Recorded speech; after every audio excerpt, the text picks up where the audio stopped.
Hello student, welcome to growth academy Guruji. आज हम लोग CSIR नेट दिसंबर 2025 से रिलेटेड अप्लाइड पोर्शन का पार्ट 20 से हम लोग क्वेश्चन सॉल्व करेंगे। क्वेश्चन नंबर हमारा 35 है, जो कि 3 मार्क्स का यहाँ पे क्वेश्चन पूछा गया, ठीक ना। अगर क्वेश्चन का लेवल की बात किया जाए तो क्वेश्चन थोड़ा सा आप सबको कठिन लग सकता है, ठीक ना। तो यहाँ पे क्या कह रहा है कि consider the inertial boundary value problem. आपके पास क्या कह रहा है कि एक इनर्शियल बाउंड्री वैल्यू प्रॉब्लम दिया जा रहा है, ut plus ux equal to 0 and some यहाँ पे कंडीशन दी गई। यहाँ पे आपके पास inertial condition and boundary condition यहाँ पे दिया गया है। तो 4 ऑप्शन दिया गया, 4 ऑप्शन से आपके पास कौन सा करेक्ट होगा, आपको इसका सॉल्व करना है, ठीक ना। ठीक है, सबसे पहले हमारे पास जो दी गई है इक्वेशन उसको देखते हैं। यहाँ पे दिया गया है ut plus ux equal to 0, जहां पे आपके पास कंडीशन दी गई, जो आपके पास x होगा वो आपका ओपन 0 से इन्फिनिटी के बीच में होगा और t आपका हमेशा कैसा रहेगा, पॉजिटिव रहेगा, ठीक है ना। ये बात हो गई। अब इस जो हमारे पास इक्वेशन दी गई है, इसको हम लोग सबसे पहले क्या करेंगे, कैरेक्टरिस्टिक इक्वेशन के रूप में लिखेंगे। अगर इसका कैरेक्टरिस्टिक इक्वेशन देखा जाए तो कैसे लिखेंगे हम लोग, यहाँ से लिखेंगे इसको dx अपान में, dx हो जाएगा यहाँ पर। नेक्स्ट हमारे पास इक्वल क्या आ जाएगा यहाँ पर, dy, और z के लिए यहाँ पे dx अपान 1 और यहाँ पे dy अपान 1, और dz के स्थान पे हमारे पास नीचे क्या आ जाएगा, 0, ठीक है ना। तो अगर हम लोग इसको सॉल्व करेंगे तो यहाँ से हमारे पास क्या आएगा, x minus y equal to something c1, and z के लिए देखेंगे तो z इक्वल टू हमारे पास क्या आ जाएगा, समथिंग c2, ठीक है ना। लेकिन अगर इसको हम लोग फंक्शन के रूप में लिखना चाहें तो f of x comma y जो है, या फिर ऐसे समझिए, इसको हम ऐसे लिखते हैं, यू एक्स कामा टी, जो हमारे पास फंक्शन आएगा यहाँ पर x माइनस टी क्या आएगा, राइट। अगर यहाँ से हम लोग इसका करेक्टरिस्टिक इक्वेशन देखें तो क्या आएगा, x minus y equal to c1, मतलब u x comma T equal to आपके पास क्या मिल जाएगा, f of x minus t, right. अब कंडीशन यहाँ पे आपके पास दी गई है कि आपके पास एक u x comma 0 equal to दिया गया e की पावर x, जब x आपका क्या होगा, 0 से बड़ा और इन्फिनिटी से छोटा होगा। सेकंड कंडीशन आपके पास दी गई, u 0 comma T equal to 1 minus sine t, जब आपका t कैसा होगा, नॉन निगेटिव होगा, राइट। अब इस टाइप से आपके पास दिया गया, इसका सोल्यूशन फाइंड करने के लिए हम लोग क्या करेंगे, इसको 3 केस में ब्रेक करेंगे, ठीक है ना। जो हमारे पास यहाँ पर इक्वेशन मिली है, इसको हम लोग क्या करेंगे, 3 इक्वेशन में ब्रेक करेंगे। पहला इक्वेशन तब होगा जब हमारे पास केस फर्स्ट, अगर हम लोग देखें तो केस फर्स्ट में हमारे पास सबसे पहले आएगा जब हमारे पास x क्या होगा, ग्रेटर देन t होगा। केस फर्स्ट में x इक्वल टू t होगा, तब यहाँ से आपके पास क्या मिल जाएगा, u x कामा x ले लीजिए इक्वल टू क्या मिल जाएगा, f ऑफ 0 मिल जाएगा, जो कि हमारे पास 0 ही आ गया, इसका हमारे पास कोई रिक्वायर्ड है नहीं, ठीक ना। लेकिन सेकेंड केस आप देखिए, सेकेंड केस में आप लोग क्या करेंगे, या x को क्या ले चलते हैं, ग्रेटर देन t लेके चलते हैं। मान लेते हैं कि x आपका क्या है, t से बड़ा है, ठीक है ना। तो अगर t से बड़ा है तो यहाँ पे हम लोग क्या करेंगे, सबसे पहले t इक्वल टू 0 लेंगे, और इस वाले इक्वेशन में हमको जो मिला कैरेक्टरिस्टिक इक्वेशन उसमें रखेंगे। तो यहाँ से क्या मिल जाएगा, u x comma 0 equal to f of x minus 0 equal to क्या मिल जाएगा, f of x। That means आपके पास यू एक्स कामा 0 की वैल्यू क्या दिया गया है, यहाँ से देखिए यू एक्स कामा 0 की वैल्यू आपके पास e की पावर x दिया है, तो आपको एफ ऑफ x की वैल्यू क्या मिल जाएगी, e की पावर x, राइट। तो अगर आपको क्या निकालना है, यू एक्स कामा टी निकालना है, तो यू एक्स कामा टी किसके इक्वल हो, F of X minus T के। तो यहाँ से क्या आ जाएगा, f of X minus T, तो यहाँ से आपको क्या मिल जाएगा, e की पावर x माइनस टी, कब, जब x आपका ग्रेटर देन क्या होगा, t होगा। ये हमारे पास पहला सॉल्यूशन, जनरल सॉल्यूशंस मिलेगा, ठीक है ना। सेकेंड केस हो गया। थर्ड केस देखिए, केस थर्ड की बात किया जाए तो x आपका क्या होना चाहिए, लेस देन t। हम लोग इक्वल के लिए बात कर चुके हैं, ग्रेटर देन के लिए बात कर चुके हैं, लेस देन t के लिए बात करेंगे। तो जब x हम लेस देन t बोलेंगे तो यहाँ पे आपके पास एक केस आना चाहिए, x इक्वल टू क्या, 0। अगर आप x इक्वल टू 0 लेके चल रहे हैं, ठीक ना, तो x इक्वल टू 0 के लिए आपके पास यहाँ पे क्या मिल जाएगा, u, x को अब हम लोग 0 करेंगे, यहाँ पे t करेंगे तो वैल्यू क्या मिल जाएगी, f ऑफ x के स्थान पे 0 माइनस t।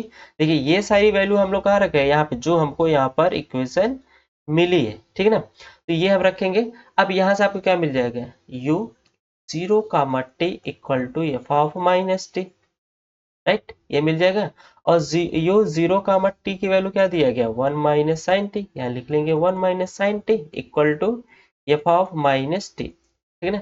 तो थोड़ी देर के लिए हम लोग अज्यूम कर लेते हैं कि जो हमारे पास माइनस टी है ये जेड के इक्वल है, तो यहाँ से क्या इम्प्लाई होगा कि टी हमारा माइनस जेड के इक्वल हो जाएगा, ठीक है ना। तो यहाँ से अप्लाई करते हैं, तो 1 माइनस साइन टी के स्थान पे हम लोग माइनस जेड रखेंगे और माइनस टी के स्थान पे हम लोग जेड रखेंगे। तो यहाँ से आपको एफ ऑफ जेड की जो वैल्यू मिलेगी वो क्या मिल जाएगी, sine minus theta plus theta, यहाँ से मतलब माइनस माइनस प्लस हो जाएगा, तो यहाँ जाएगा साइन जेड, ठीक है ना।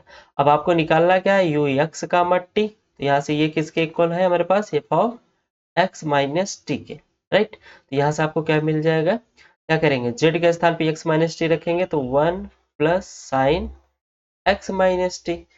लेकिन यहाँ पर सेकेंड वाली कंडीशन क्या बोल रहे हैं हम लोग, यक्स की वैल्यू क्या होनी चाहिए, टी से छोटी होनी चाहिए।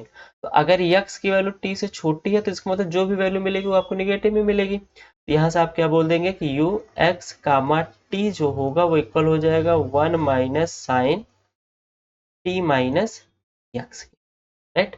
तो कंप्लीट आपके पास जो जनरल सॉल्यूशंस मिलेगा, u x comma T equal to दो कंडीशन बनेगी। पहली कंडीशन ई की पावर क्या बनेगा, एक्स माइनस टी बनेगा, कब, जब आपका यक्स क्या होगा, ग्रेटर देन टी होगा, राइट। सेकेंड कंडीशन आपके पास क्या बनेगी, 1 minus sine T minus x बनेगा, कब, जब आपका यक्स क्या होगा, लेस देन टी होगा। अब यहाँ से आपके पास कंप्लीट जनरल सॉल्यूशंस आपके पास मिल गया। अब हम लोग ऑप्शन पे चलते हैं, सारा काम अब हमारा ऑप्शन से हो जाएगा। क्या कह रहा है फर्स्ट ऑप्शन, है कि there exist a unique solution, आपके पास एक यूनिक सॉल्यूशन एग्जिस्ट करेगा यू एक्स कामा टी के लिए, कि जहाँ पे सच दैट कह रहा है कि यू 1 कामा टी जो है वो E minus sine T for all T less than 1 के लिए। मतलब आप अगर टी लेस देन 1 लेते हैं कोई वैल्यू, तब आपके पास जो ये सॉल्यूशंस है ये कैसे एग्जिस्ट करेगा, यूनिक सॉल्यूशन एग्जिस्ट करेगा, ठीक है ना। तो इसके लिए यहाँ पे देखिए, इसके लिए हमको क्या देखना है, हमको चेक करना है यू 1 कामा टी की जो वैल्यू आनी चाहिए वो ई माइनस साइन टी के इक्वल होना चाहिए, क्लियर। तो इसका मतलब हमको क्या करना है, x इक्वल टू वैल्यू हमको 1 चूज करना है, ठीक है ना। इस इक्वेशन में हमको क्या करना है, जो हमारे पास जनरल सॉल्यूशन मिला है इसमें x इक्वल टू हमें क्या चूज करना है, 1। और कह रहा है कि आपके पास t लेस देन 1 होना चाहिए, ठीक है, मतलब t जो होगा वो लेस देन x के लिए बात कर रहा है, ठीक है ना। अब x हमारा जो t जो होगा वो x से कैसा होगा, छोटा होगा, मतलब x ग्रेटर देन t बोल रहा है। तो x ग्रेटर देन t के लिए हमारे पास क्या होगा, ये वाली कंडीशन यूज करेंगे। तो यहाँ पे हम लोग क्या करेंगे, u x comma T equal to क्या मिलेगा आपको, e की पावर यहाँ से हमें क्या मिल जाएगी, x माइनस टी, राइट। यहाँ से क्या मिल जाएगा, x माइनस टी, ठीक है ना। अब इसमें हमको करना क्या है, x के स्थान पे 1 रखना, तो यहाँ से क्या रख देंगे, u1 comma T equal to E की पावर 1 माइनस टी। लेकिन क्या ये इसके इक्वल है, जो हम लोग यहाँ चाहिए ई माइनस साइन टी के इक्वल है, नहीं है, क्योंकि हमको चाहिए क्या है, ई माइनस साइन टी, और मिल क्या आ रहा है, ई की पावर 1 माइनस टी। तो इसका मतलब ऐसा कोई सोल्यूशन एग्जिस्ट यहाँ पर नहीं करेगा। तो फर्स्ट ऑप्शन क्या हो जाएगा आपके पास, डिस्कार्ड हो जाएगा, सिंपल सा। अब सेकेंड ऑप्शन को देखिए, सेकेंड ऑप्शन में आपसे क्या कह रहा है कि अगर there does not exist a solution you x comma T of inertial boundary value problem such that U 1 minus T जो होगा इक्वल होगा किसके लिए, E minus sine T for all T greater than 1। अब t ग्रेटर देन 1 के लिए यहाँ पर ये बात कर रहा है, ठीक है, t ग्रेटर देन 1। अब t ग्रेटर देन 1 करें मतलब जो भी आपको सेकंड ऑप्शन के लिए हम लोग को क्या चाहिए, t ग्रेटर देन x चाहिए, मतलब t जो होगा वो x से कैसा होगा, बड़ा। तो यहाँ पे अब हमें क्या रखना है, x के स्थान पे 1 रखना है। तो इसके लिए सेकंड वाली कंडीशन हम लोग अप्लाई करेंगे, तो यहाँ से क्या आएगा, u क्या करना है हमें, x के स्थान पे 1 रखना है इंटू टी यहाँ पे करना है, सॉरी कॉमा टी करना है यहाँ पर, इक्वल यहाँ से आपको क्या मिल जाएगा, 1 माइनस साइन यक्स के स्थान पे वो रखना है टी माइनस 1। तो कह रहा है कि क्या यहाँ पर there does not exist a solution you x comma t, इसके लिए जो फॉर ऑल टी के लिए ग्रेटर देन 1 होगा। सही बात है, अगर आप टी की वैल्यू 1 से बड़ा लेते चले जाएंगे तो यहाँ पे कोई भी सोल्यूशन सही तरह से एग्जिस्ट नहीं करेगा। तो इसलिए यहाँ पे क्या हो जाएगा, सेकेंड ऑप्शन आपके पास करेक्ट हो जाएगा। थर्ड ऑप्शन के हिसाब से चले, थर्ड ऑप्शन में क्या कह रहा है कि there exist a solution you x comma t, क्या बोल रहा है कि यू एक्स कामा टी जो होगा ई की पावर एक्स माइनस टी होगा for all T greater then x, T greater then x. आपको पता है ना, टी ग्रेटर देन एक्स के लिए आपके पास ये वाली कंडीशन दी गई है, लेकिन आपसे मांग क्या आ रहा है, ई की पावर एक्स माइनस टी। तो थर्ड ऑप्शन भी स्टार्ट हो जाएगा। फोर्थ ऑप्शन में चले, कह रहा है कि there exist a solution you x comma t such that u x comma T equal to e minus sine T minus x जो होगा फॉर ऑल एक्स होगा, for all T less than x होगा। ठीक है ना। तो इसके लिए हम लोग क्या करेंगे, टी लेस देन एक्स के लिए बोल रहा है, मतलब जो एक्स होगा ग्रेटर देन 1 होगा। यहाँ से देखिए टी लेस देन एक्स बोल रहा है, मतलब ये वाली कंडीशन बोल रहा है। तो इस वाली कंडीशन के पास सोल्यूशन क्या मिलेगा, ई की पावर एक्स माइनस टी, यहाँ पे क्या बोल रहा है, E minus sine T minus X. तो इसका मतलब फोर्थ ऑप्शन भी आपके पास डिस्कार्ड हो जाएगा, ओनली सेकेंड ऑप्शन आपके पास यहाँ पे क्या हो जाएगा, ट्रू हो जाएगा। राइट। तो आई होप आप सबको क्वेश्चन सेशन समझ में आया होगा। तो एक बार कमेंट करके जरूर बताइएगा कि अगर ना समझ में आओ तो हम लोग इसको फिर से एक बार समझ लिया जाएगा। बाकी थैंक यू सो मच।